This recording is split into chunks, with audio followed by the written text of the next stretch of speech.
This is an iHeart podcast. Guaranteed human. Stuff You Should Know is brought to you by Grainger. Grainger knows that if you're an HVAC technician and a call comes in, you need a partner that helps you find the right product, fast and hassle-free. And you know that when the first problem of the day is a clanking blower motor, there's no need to break a sweat. With Grainger's easy-to-use website and product details, you can be confident that soon you'll have everything humming right along. Call 1-800-GRAINGER, click Grainger.com, or just stop by. Grainger, for the ones who get it done. Hey everybody, the official Big Bang Theory podcast is back, covering seasons 3 and 4 of the show. Each week, host Jessica Radloff speaks with crew and cast members like Kunal Nair, Mayim Bialik, and Kevin Sussman. Hear about the Easter eggs you may have missed, behind-the-scenes stories, and how certain real-life relationships shaped some of the most memorable storylines. Watch the official Big Bang Theory podcast on HBO Max or wherever you get your podcasts. Welcome to Stuff You Should Know, a production of iHeartRadio.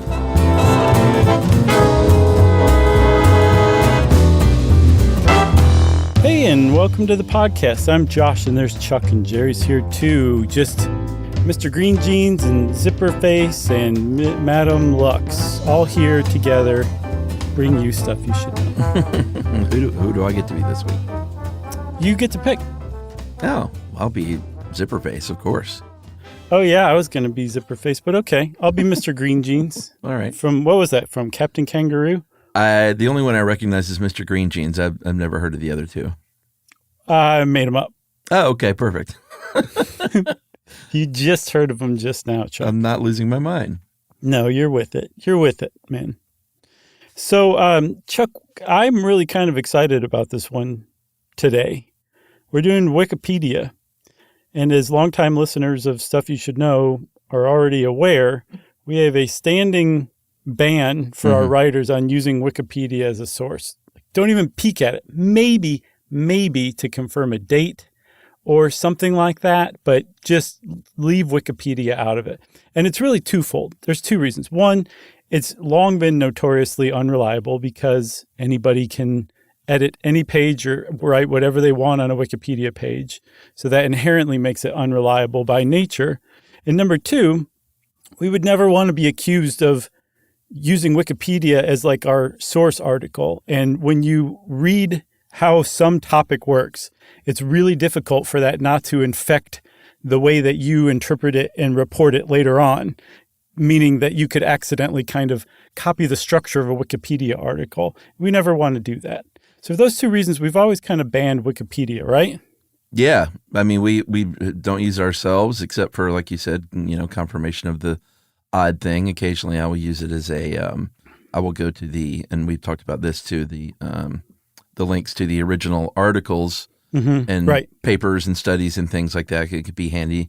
And it's handy in my everyday life, but we've never used it, and that's why it's even though it shouldn't bother me, it still gets under my skin and I don't read reviews that much, but when people say like, all these guys do is sit down and read Wikipedia articles to you. Right. Because people say that. They do say that, and we want them to be able to be wrong. The thing is, I have to say this. I haven't decided we need to alter our editorial policies or anything like that. But after researching Wikipedia, I have come to have a slightly different, actually a radically different opinion of Wikipedia as a whole, collectively put together, and just what it is, what it stands for, and just how reliable it is. Turns out, like, our view is maybe a little rooted in pre-2013, 2012, and it may be time to just kind of evolve, but still, again, not touch our editorial policy. Yeah. I mean, I've always... You've always been the one who's a little more grudgy. Oh, I thought that was both of us. I thought we agreed on that. No, I mean, I don't think we should use it for a reference, but I've always enjoyed the site, and I think you've always been a little more, had your nose turned up a little more, which I totally respect. I don't know if I would characterize it as nose turned up. I'm not sure what it is, but I don't know. Is it nose turned up? Is that what I've been doing all these years? Maybe. But hey, you're an educated, smart milk toast about town dude. No, and I think you've always just been a little bit like, no, that's just not for me, which I get. Okay, All right. Well, then I'm here to say I renounce that elitist view, and I am a lot more accepting of Wikipedia and what it is and what it does. All right. Okay? Great, I guess. You can call me Saul from now on. Oh, wait, Paul. You better. I had it Paul. backwards, didn't I? Are you speaking biblically? Yeah. Biblically? Is that biblically? I don't know. Let's not get into that. Okay. We should quickly just go through, what it is, and Dave helped us out with this and just a few sort of fun stats at the beginning. But Wikipedia, of course, is an online encyclopedia created or, maintained by Wikipedians who are users, just everyday people. So that's what it is. But what it really is the largest reference work ever created, 90 times larger than the 120-volume Encyclopedia Britannica. That's impressive.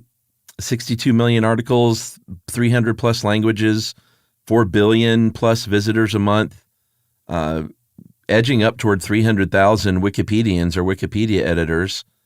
And that's all I got. But actually, I got one more. I did see, and this was in 2008, so this is a long time ago.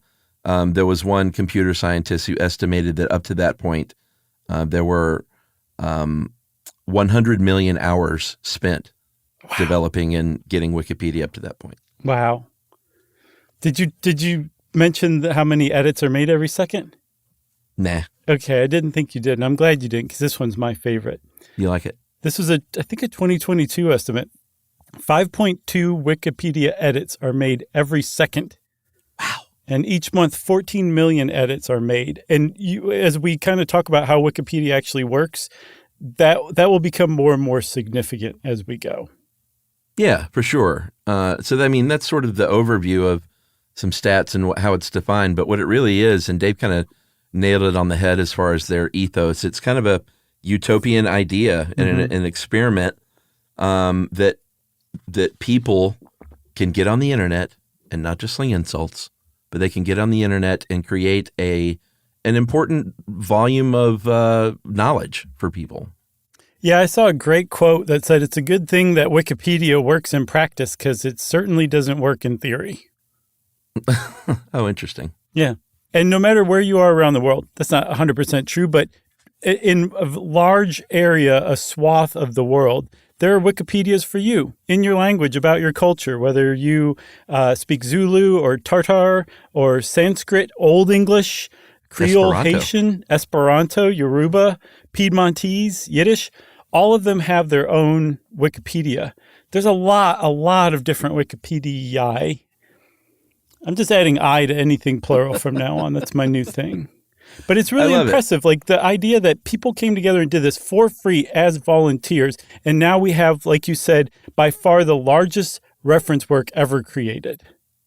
That's right. A site, and we'll get into all of this, the whys of all this, but it's a site with no ads. It is a very lo-fi site that is overseen by the Wikimedia. Yeah, that's right. Wikimedia Foundation. It is funded by donations. I know at times when you go to Wikipedia, everyone but you, that is, occasionally you might see a little a hat out and said, hey, why don't you drop a couple of bucks in this thing if you like using this site? I've donated to Wikipedia. Now I get emails for it, too. Oh, now see? That's how they get you. You give them an inch and they take a mile, Operating budget of about $168 million a year, which is surprising to me. I didn't know it would cost that much. Oh, I thought that was low. I was surprised. Think? Yeah. I mean, it's one of the biggest websites in the entire world. I think it's number 3 or 5, depending who you ask, for number of visits, monthly visits. Yeah, but for something to be completely created for free, that seems high. I get that. But 165 million of that is Jimmy Wales's compensation. Right. And let's talk about who Jimmy Wales is. That's a lie, by the way, everybody.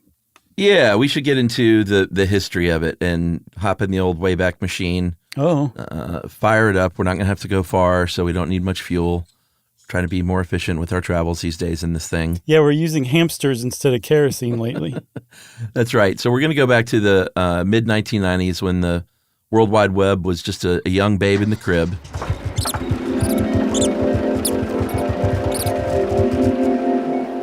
And very adorably, when all these websites started popping up, there were people that were like, "Hey, you know what we need now is people got to be able to find this stuff. Right. So we need web directories." This is obviously before Google was just a very convenient way, or Bing, or your search engine of choice. Don't leave Edge out. Her Edge had come along. So in 1994, Yahoo had a pretty popular web directory going on.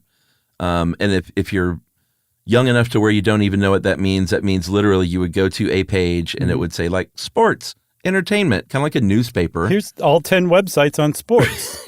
Exactly. And it would list those websites. But then came along a company called Bomis. It was an early .com who said, no, you know what? I think we should do like an open source version of this web directory, and we'll call it a web ring. Yeah, and the whole premise was if you were a part of the web ring, your site you would have a little thing saying like baseball or something like that at the bottom of your site, and that was your connection to the web ring, and you could click next, and it would take you to the next site that had been connected to the first site because they're both about baseball or something way more niche than that. And anybody, because like you said, it was open source, could make their own web ring. There were usually webmasters who looked at the sites, approved them, actually put them together. But eventually, as you had more and more sites added to this ring, you had a more and more dense collection of information about one usually fairly niche topic. Apparently, Pamela Anderson was like one of the biggest web rings right out of the gate back in 1996. But that was the premise of what Wikipedia eventually was built on. It was open source, people could contribute, and the initial body of knowledge was built upon by more and more people. Yeah, and Bomis got popular.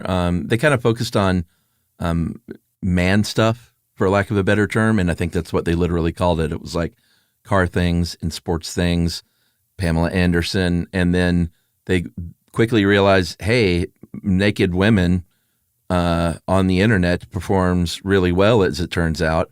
So they really started focusing on that kind of adult material, I guess, to call it something a little tame, and chiefly nude pictures of women. And they really drilled down on that and got very, very popular because of that. But then pivoted pretty quickly because Jimmy Wales, the guy you mentioned, one of the founders of Bomis, had a larger, more pure vision in mind when he said, hey, I think we could create a free encyclopedia. So he founded Nupedia, which was financed by Bomis. Yeah, and everybody uses an encyclopedia, whether you just need to make a quick reference, whether you're a kid writing a research paper, whether you're a parent researching your kid's research paper. Like, people just need an encyclopedia. It's a basic thing. So let's create one, and then let's sell ads against it, which is, there's nothing wrong with that. That's what we do. We put out free content, and then there's ads so like that was essentially the basic premise of websites forever, and still generally is, right? The thing about it that made it a little more than just like a money-making scheme was that from the outset, James Wales and his partner, a guy named Larry Sanger, were really, really, they placed a tremendous amount of emphasis on truth and correctness, and their articles being error-free. So it wasn't just something they slapped together. It had nothing to do with long tail or any terrible ideas like that. It was really well-researched articles vetted by academics and professionals with ads sold against it. That was Nupedia. And it was a great idea, except that in the go-go hustle early part of the internet, where you could just get things done like that, Nupedia was glacially slow. And that was ultimately its downfall. Yeah, for sure. And that's NU, by the way, not NEW, Nupedia.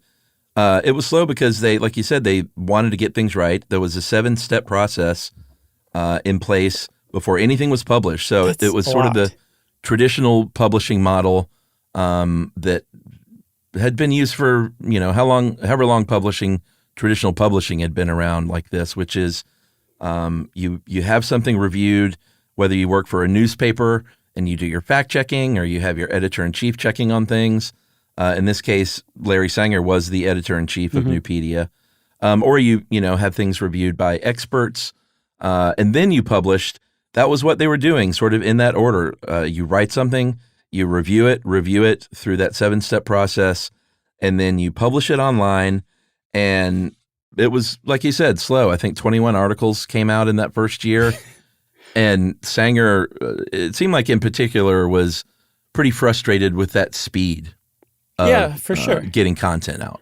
For sure. So just put that aside. These guys are kind of in suspended animation at this moment in, I think, 1999, the end of 1999. A few years earlier than that, there was a guy named Ward Cunningham in the very early 90s. He was a software engineer. He was trying to figure out how to share ideas at his company that anybody at the company could like kind of contribute to, right? So he actually took a Apple program called HyperCard and created a hypertext program that he called QuickWeb, I believe was the first name for it. And that was basically where anybody could go into this program and contribute to this body of knowledge, this body of information, and it would grow and grow and grow, and things would link to other things. That's hypertext. And very fortunately, Ward Cunningham went on vacation to Hawaii, also in the early 90s. And he noticed that there were little airport shuttles called Wiki airport buses, which means quick. Wiki means quick. And he just loved that name. So he changed the name from QuickWeb to WikiWeb. And that was the first wiki. What we understand is a wiki, a bunch of user-generated content that anybody can contribute to and edit and link to other stuff. The whole thing just becomes self-referential and grows as a result. Yeah, and it was basically, in his mind, a way for programmers to talk to one another about programming. Mm-hmm. But he realized he was onto a larger concept. Not so much that he tried to get a patent on the concept of a wiki, which was probably a grave error. But he said at the time he didn't think like anyone would be interested in something like that. Mm-hmm. So it wasn't worth pursuing. The other thing we should mention about Ward Cunningham is he has now been credited with what's known as Cunningham's Law. Have you ever heard of this? I have. Which is kind of the foundation of the internet in some ways, and definitely Wikipedia, which is, he said, the best way to get a correct answer online is not by asking a question, but by posing a wrong answer.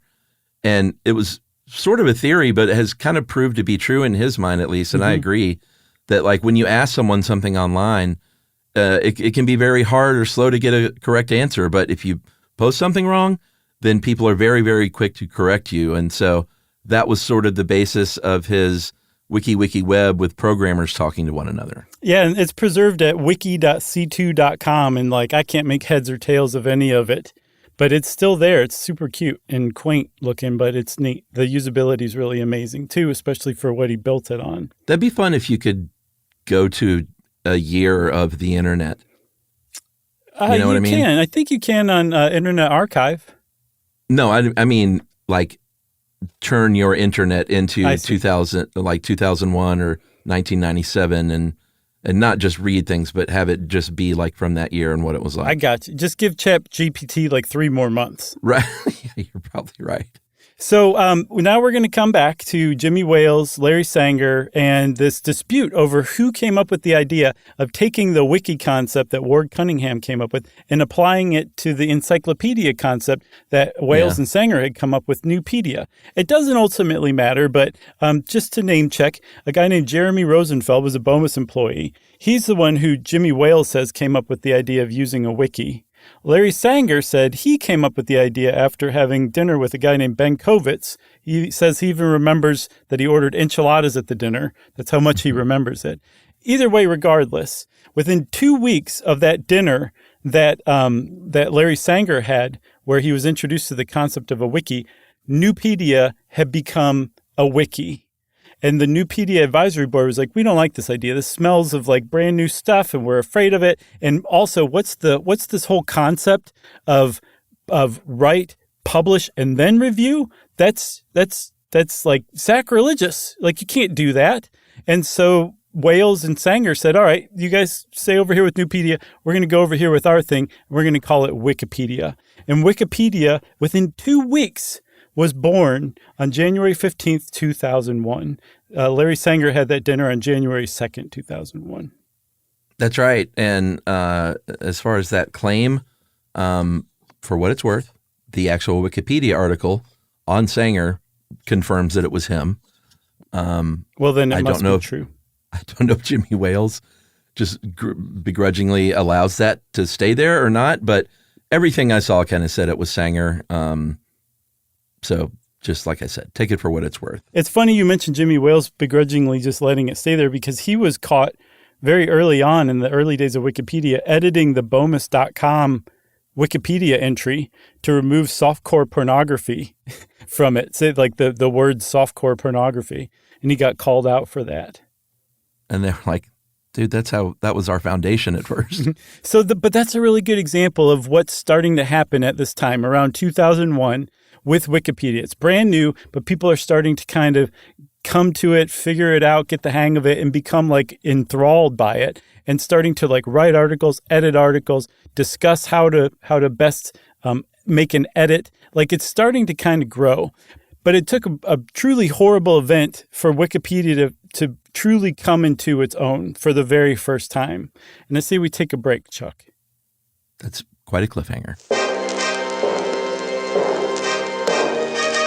Welcome to Stuff You Should Know.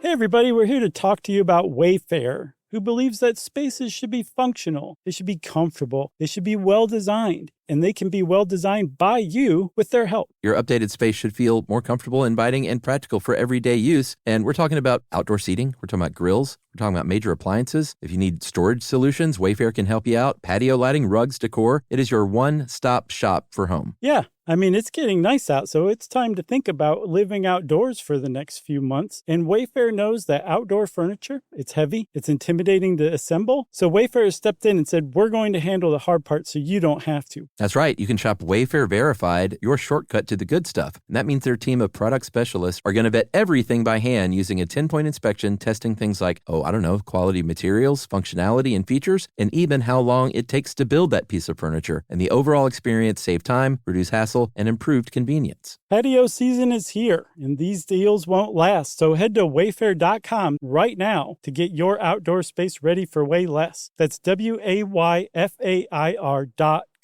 Wayfair, every style, every home.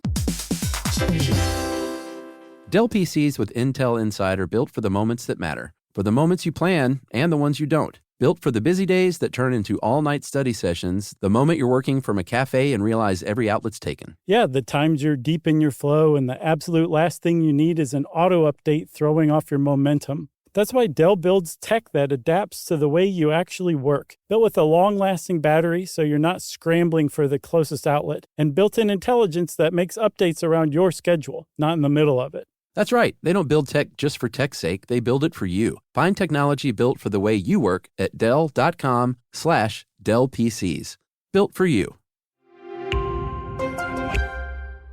Everyone knows winter is the real mess maker. You don't need WeatherTech floor liners for summer unless you hit the beach and half the beach ends up back in your car, or the campsite dirt ends up in your trunk. Then you'd want a cargo liner, or a road trip goes sideways, lemonade spills, ketchup goes rogue, ice cream drips. Yeah, you'd be pretty happy about those WeatherTech seat protectors. So just to be clear, as the mud you're inevitably going to step in this summer, you don't need WeatherTech unless you plan on doing summer. Visit WeatherTech.com today.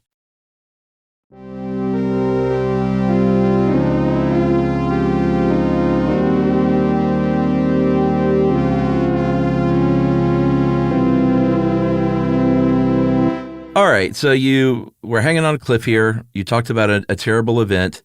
You probably don't have to be a rocket scientist to figure out what that event was, considering Wikipedia really got cranking in January of 2001. It kind of sped along for about 9 months, growing pretty quickly compared to initially. I think there were about 10,000 articles written over that period. And then 9/11 happened, and that changed everything because news sites crashed. Everyone was trying to get information, and they were going to these, super heavily filled websites, websites with videos, pop-up ads, all kinds of things that like slow traffic down and overload things. And all these people were trying to go to these sites to find out news and information. Wikipedia is there with its lo-fi, no ads, no pop-ups, no video kind of layout, and it didn't crash. And so the September 11th, 2001 terrorist attack article on Wikipedia grew at a speed that I don't know any web page has ever grown before. No, and that was it. It's like Wikipedia, the idea finally took off on September 11th and the days after because people were searching for information on it. Like every second, they were just looking for more and more info. News was coming out hard and fast like that. And with the news sites down, that Wikipedia article became like the de facto source of information. And so as more people came to it and were like, what is this? And then kind of figured out right there on the fly how Wikipedia worked, they actually stuck around and started adding to the article, editing the article, discussing like the wording for the article. And that single article on the September 11th, 2001 terrorist attack, that became the cornerstone of how Wikipedia developed. That article did in all of the discussions. And still today, they archived all the discussions all the way back to the first day. And it is really interesting to see like the arguments and discussions that people got into over that. Because it was at the time and then in the years following, it's just always been such a controversial topic and such a sacred topic too here in the United States. Yeah, and not only just the topic, but kind of everything that they were, all the subtopics. And that was where Wikipedia really came to find what it was and what it wasn't, because they were doing things like truly helpful things at the time, like a list of victims, blood drives, and links to where you could go to help and donate and things like that. Mm-hmm. But as that was happening, like you said, it was sort of happening in real time, and their talk page was flooded with people saying, well, wait a minute, I'm not sure. Beyond just like editing, the news and facts, they were like, well, what are we doing here? We need to be truthful and accurate, of course, but do we have stuff like, is this an encyclopedia or not? Like, do we have a list of victims of, I hate to say it, but like people who aren't well known, because an encyclopedia probably wouldn't. Mm-hmm. Would we have links to blood drives? Probably not, because an encyclopedia wouldn't. Mm-hmm. So as they went through those really pretty tough discussions, what Wikipedia wasn't became pretty clear. Yeah, it became what's known as the 5 pillars, which we'll talk about in a second. But one of the things that emerged from it, too, was they weren't there to report the news. So anybody who had breaking news, it became clear Wikipedia was not a place for that. They were meant to be behind the curve. They report on reliable sources reporting. That's what the entries were built on. And that was a huge foundation that that was kind of laid that day, I guess. But just as one little aside, at this time, shortly after this, Wikipedia attracted a lot of people. People started sticking around and writing other articles that were related to the 2001 September 11th attacks. And it just started to grow. At the same time, it also attracted trolls, essentially out of the gate. And there were trolls on the site, and Larry Sanger did not have the stomach for that at all. And I don't blame him. Trolls suck. They're the worst. But he quit because he said, we need to have some sort of structure here. We need to have a constitution. We need a way to vet these claims and these facts that are in these articles. We got to slow this down, man.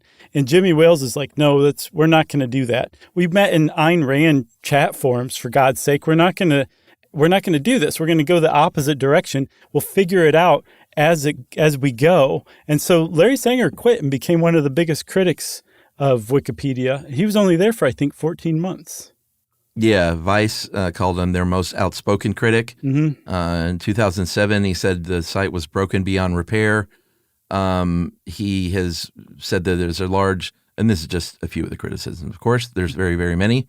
You might want to say he has a bone to pick with Wikipedia, but I also feel like he truly believes his stuff. Sure. He said that it has a massive left-wing bias and has used examples on everything from LGBTQ websites to Donald Trump versus Barack Obama's. I keep saying websites. I should call them Wikipedia articles, rather. Oh, yeah, okay. Yeah, those things are But different. Donald Trump's page versus Barack Obama's page, all kinds of stuff basically saying that, hey, we're only getting one point of view here. We're not getting the right-wing side of things. We're not getting the libertarian viewpoint on things. So he's had a bone to pick with Wikipedia, although I think he has softened it here and there, saying that I think he said that the bias is probably the least of their problems. So that's not like really where he's hanging his hat. I don't want to make it seem like that. Well, what's interesting is his criticisms seem to have worked themselves out, because one of the things that Wikipedia strives for is neutrality, as close to neutrality and objective. I keep wanting to use the word reporting, but that's wrong. Reporting makes documenting. That's neutral, objective documentation of knowledge. That's what it's after, right? And so I was looking at banned users, and a lot of them seem to be like social justice warriors who are like righting wrongs, and they get banned for life. So, I mean, I don't think that it necessarily has a political bias one way or the other. If anything, politically, from what I can tell, that's where it's closest to neutral of all. Gender, ethnicity, that's a different story. But politically, it does seem to be pretty centrist. Yeah, well, Sanger doesn't feel like it, at least. But, that's his take. Well, get him on the phone. Oh, man. What if we took callers? That'd be great. Go ahead, caller. I've always wanted to say that. Hey, long time, first time. So in 2002, Wikipedia avoided what would have been a sea change when they thought about getting ads on the site and making money, the good old-fashioned web way. And the people of Wikipedia got upset. Users were like, no, this is what makes you guys different. You can't do that. In Spain, there were some Spanish Wikipedians who got so upset they created their own, I guess you would say Encyclopedia Libra, but it's just spelled differently. They said, that scared them off basically to where they created their own. And he said, all right, I hear you loud and clear. We'll launch the Wikimedia Foundation. That was pretty early on. It was in 2003. And then they changed from .com to .org. Right. They shut down Nupedia that same year and got together and figured out these 5 pillars that you mentioned earlier, one of which you just referenced, which was neutrality. Yeah. So there are 5 pillars, the fundamental principles of Wikipedia. And a lot of these find its roots in that September 11th, 2001 page. But they've also really been refined and developed over time. And I think we should cut to the last one first, because it really kind of gives it gives you like the right impression when you hear the rest of the rules. And the last one is that Wikipedia has no firm rules. There's no one in charge. There's a group of people who are volunteer administrators who actually can ban you. They actually can delete entire entries if they feel like that's necessary. But those people are few and far between, and they are meant to not wield their power. Essentially, no one's in charge. No one owns an article. And there are different competing philosophies about how Wikipedia should be built, how articles should be written, what's truth, what's a reliable source. And these competing philosophies battle one another or engage in conversation and dialogue with one another on the talk page for these amazing, like the really well-written, well-researched articles or entries that people really care about. There's really fascinating discussions about, just wording, just what word to use, or this word doesn't quite fit, or what's a reliable citation. And that the reason why it works is because it will constantly evolve in that setup. There's no rigidity. It's whatever philosophy wins out in that one specific disagreement over that one specific edit on that one specific entry. And then the next time it may have a completely different outcome. But collectively as a whole, that leads to the neutrality that we referenced earlier. That's right. So that's, I guess, 5 and 2. Pillar number 1 is that it's an encyclopedia, which speaks for itself. Sure. Number 3 is that it's free. And that, also kind of part 3, because you said that no one owns a Wikipedia article. Right. I imagine that can be tough at times if you have created an entry that is very, very niche that you knew a lot about and you care a lot about. I imagine it can be very tough to sort of hand that over and say, okay, like I guess anyone can change this. Right. So that must be hard, but still a pillar. And then number 4 is editors should treat each other with respect and civility. Mm-hmm. I'm sure that we know that has gotten out of hand because there's been reports of bullying within the what are they called? Wikipedians. Mm-hmm. But the pillar at least is to avoid these edit wars and work with your fellow editors instead of against them, to not bully, to have patience with new editors and things like that, and try and foster like kind of a different community for what usually happens online. Yeah, and what's amazing is it generally works. The whole premise of that pillar is assume good faith. That it's such an important point that it's abbreviated as AGF, and that is that if you see somebody adding some dumb fact that's clearly a conspiracy theory, as if it's fact to some article, don't take that act as a like they're willfully trying to harm that article or hurt Wikipedia or personally insult you. What they're doing, probably if you assume good faith, is in their mind, they think they're actually helping Wikipedia. They're helping the site. They're making this entry more legit, even though they're totally, completely wrong. So if you come at it from that premise where you assume good faith, then that's where it's least likely to devolve into an argument or name calling or threats or wiki bullying. And that seems to be like the case or the place that the editors that I saw will go from, like that whole assuming good faith first part. A lot of them do. Not all of them, obviously, because it's the internet. For sure. All right. I say we take another break and come back with blocks and bans and whether or not Wikipedia is truly reliable. Does that sound good? That sounds great, Chuck. All right. Welcome to Stuff You Should Know.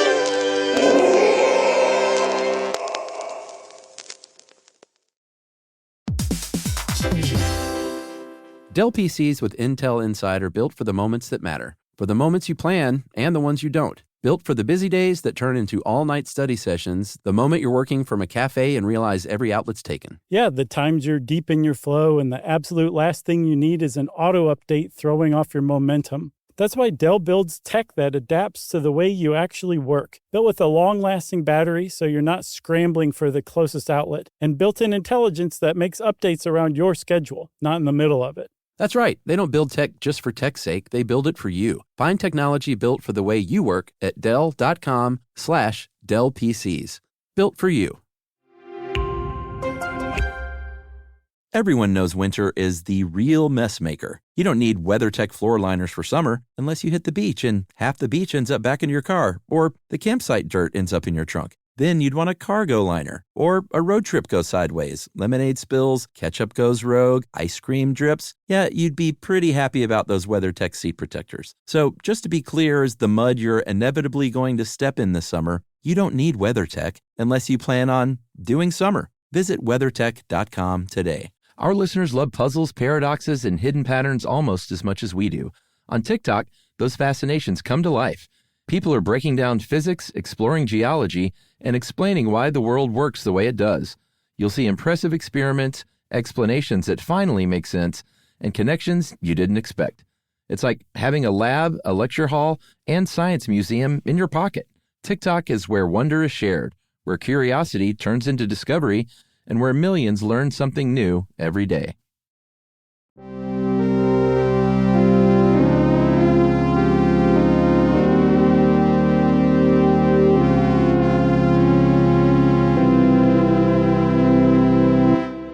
So even though you assume good faith, that you're supposed to assume good faith, like we said, it can become clear that somebody's like willfully being a jerk. There's a whole thing called vandalism where you are purposefully like inserting incorrect stuff into an article just to mess with people, right? Just to mess with the article. It can be hilarious. Spamming is another one where you promote yourself or your product, which is just, you should just know that you don't do that, but people do that. What else, Chuck? Well, obviously, we've talked about the bullying and harassment. The 3 revert rule, which is basically you don't revert or change or undo 3 edits on the same page within 24 hours, Right. which is kind of like a slow your roll move a little bit. Copyright violations, pretty self-explanatory. Using multiple Wikipedia accounts, which they call sock puppetry, which is very cute. And anything just that's against the idea of what they're trying to do, which is to build out this encyclopedia.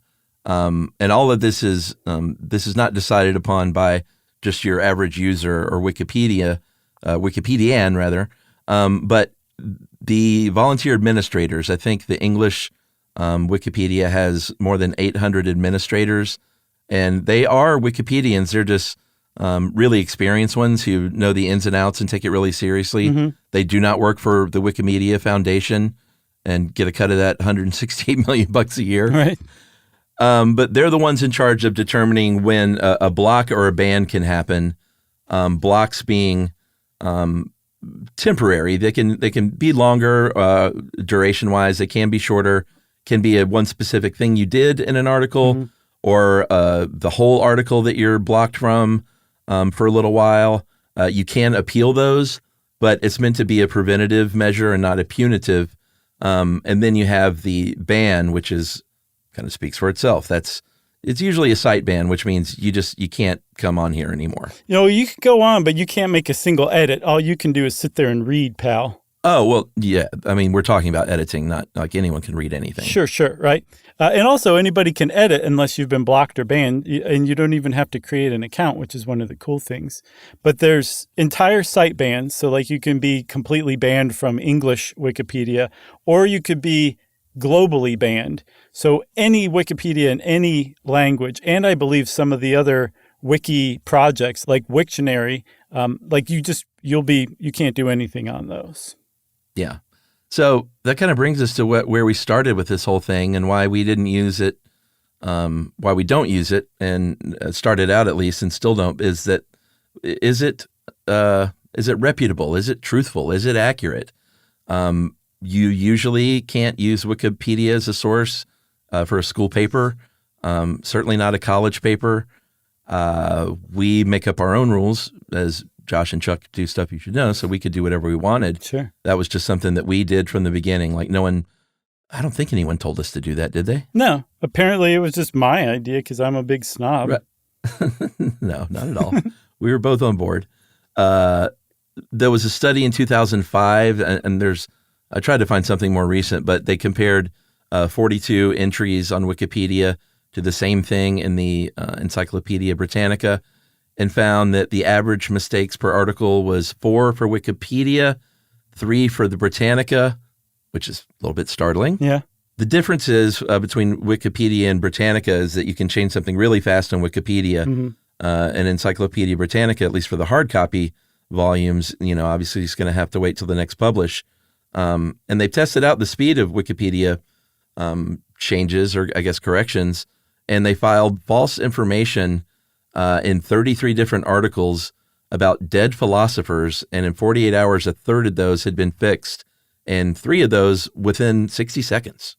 Yeah, I looked those up, and some of them are hilarious. They all seem rather innocuous, but if you stop and think about what they're saying, they're pretty funny. Like Wittgenstein was fined for poisoning squirrels in his yard, or Spinoza supported himself by selling stolen jewelry, or that David Hume used to wrestle with local sportsmen.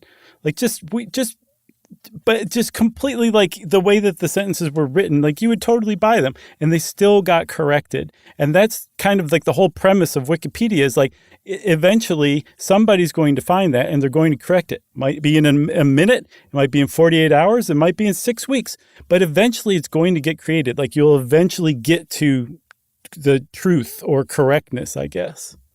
Yeah, and Dave points out, and this is really really the truth of the matter is something as large as Wikipedia, created by users, there's going to be some great articles, there's going to be some good ones, and there's going to be some not so great ones. Stubs. That's just how it shakes out.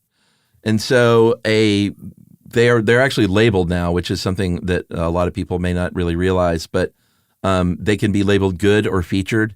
If it's good, that means it's got a little small plus sign inside a green circle. Mm-hmm. There are close to 40,000 good articles on the English version.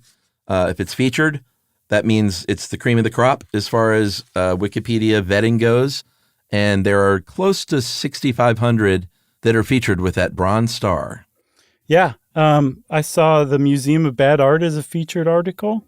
There's just tons of them, thousands, right? And you can just go look at the list and be like, oh, okay, this is a really good article. I'm going to read this one.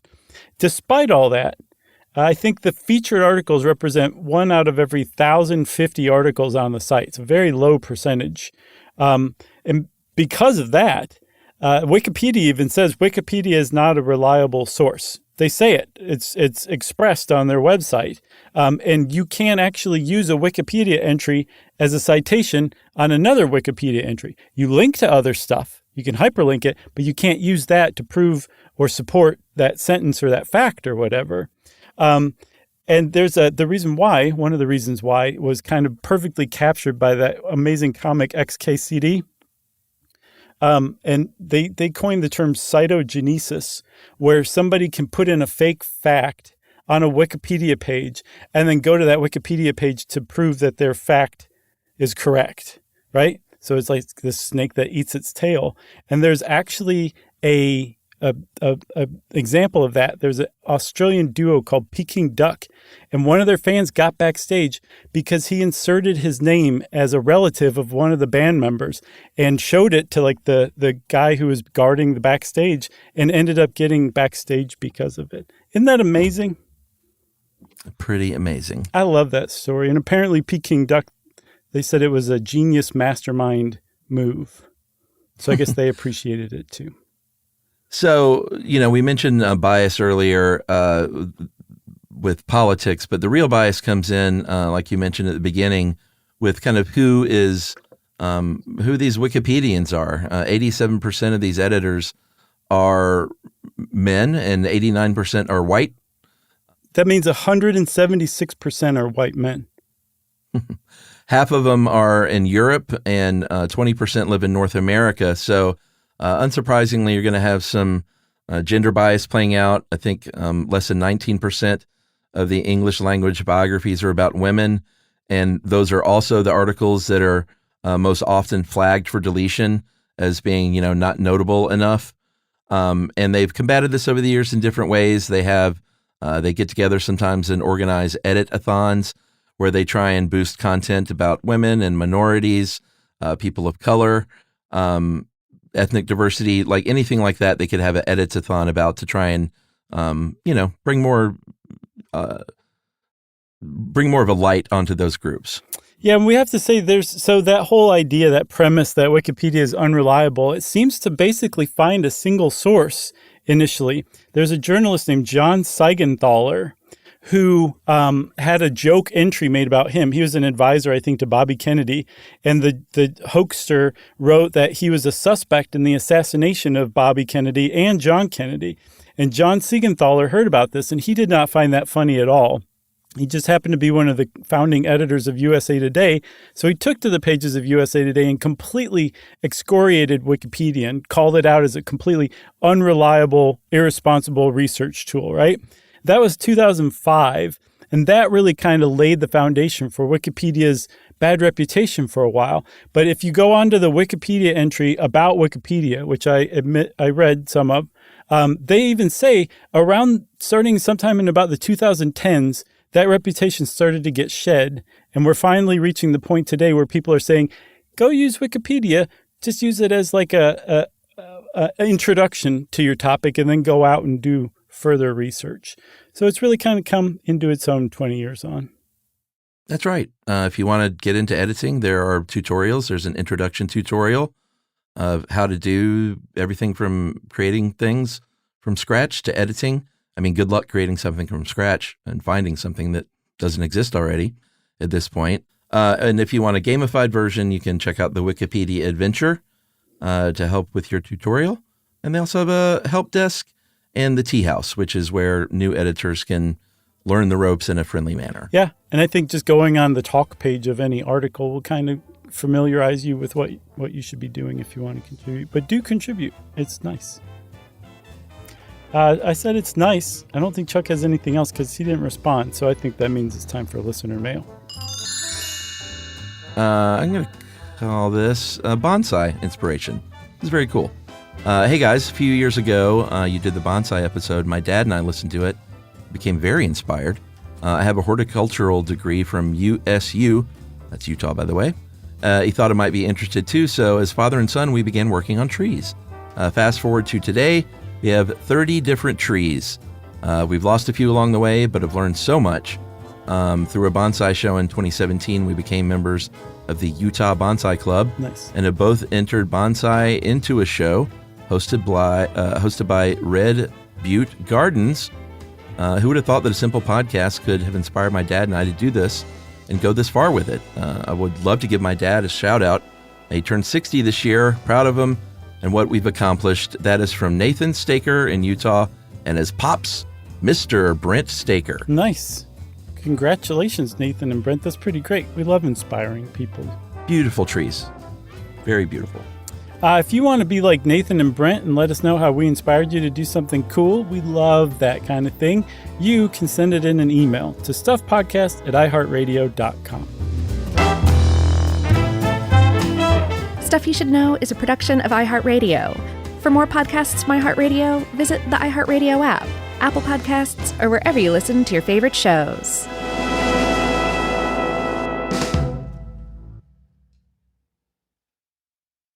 Introducing the all-new Mazda CX-5, featuring more connection, Hey Google, where's the nearest Pilates class?